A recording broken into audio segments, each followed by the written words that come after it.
Hi there. The beginning of April is here once again, and it's time to indulge in some cast iron cooking magic by conjuring up a tasty batch of pot brownies. Of course, in order to make pot brownies, we have to have the crucial ingredient put together first, namely magic butter. And that is where our cooking magic comes in. As with most dishes, this is an easy one to prepare.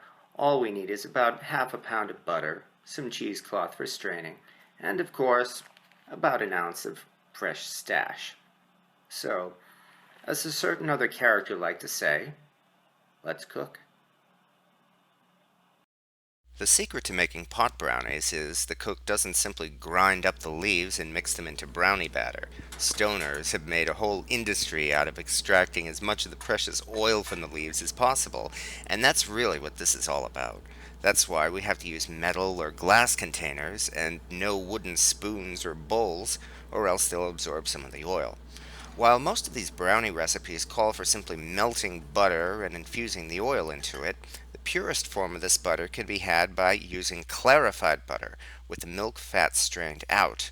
Fortunately, clarified butter is easy to obtain at any market selling Indian or Middle Eastern food. So all we have to do is melt about 8 ounces of clarified butter in a cast iron skillet and mix in our stash. The oil from the leaves gives a lot of foam as it's extracted, and all we're left with are the dried and burnt out leaves with the oil removed.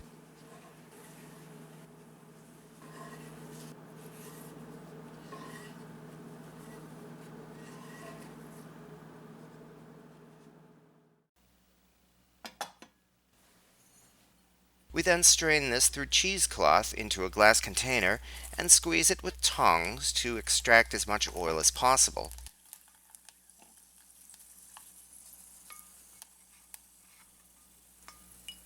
It's a good thing I had a glass container handy, or else I'd have had to extract this butter into a metal can.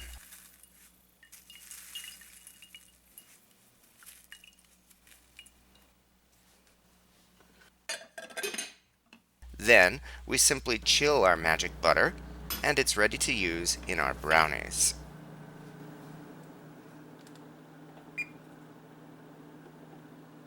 In order to make pot brownies, of course we need a pot. If we were to make these in a baking pan, then they wouldn't be pot brownies. Brownies are made so moist that it can be difficult for them to be removed from the pan, which is why we're lining the bottom of this pot with parchment paper.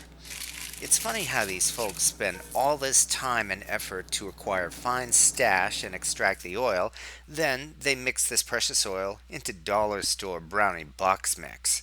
Baking brownies from scratch really isn't that hard, and if you're taking the time and the effort to make this special butter, you may as well go all the way and make a homemade brownie mix your friends won't soon forget. That simply means using a combination of cocoa powder and melted chocolate. The wet ingredients are simply sugar, brown sugar, and eggs whisked together.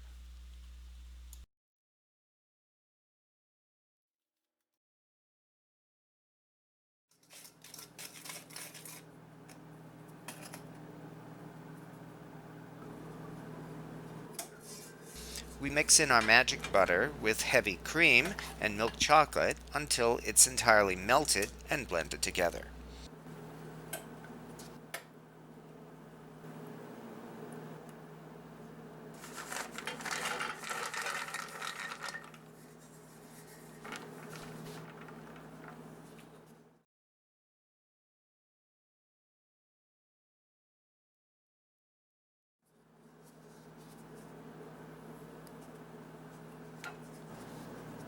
From here, we add the chocolate mix to the mixed wet ingredients, namely sugar and eggs.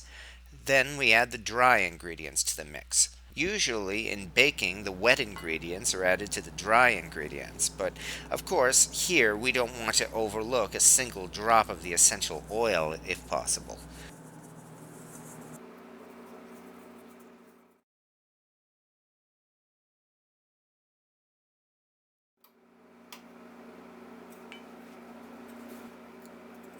And once everything is mixed together, we simply add it to the pot and bake for 40 minutes until the brownies are done.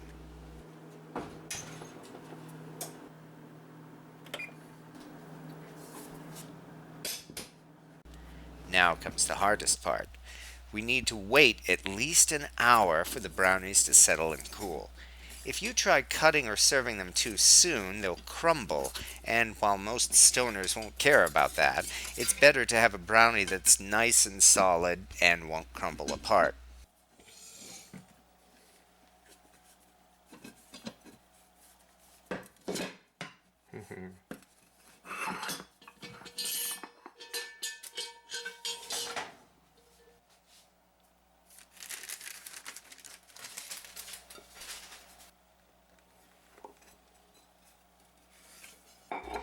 And with that, we have a batch of finished pot brownies that won't likely last very long once people taste them.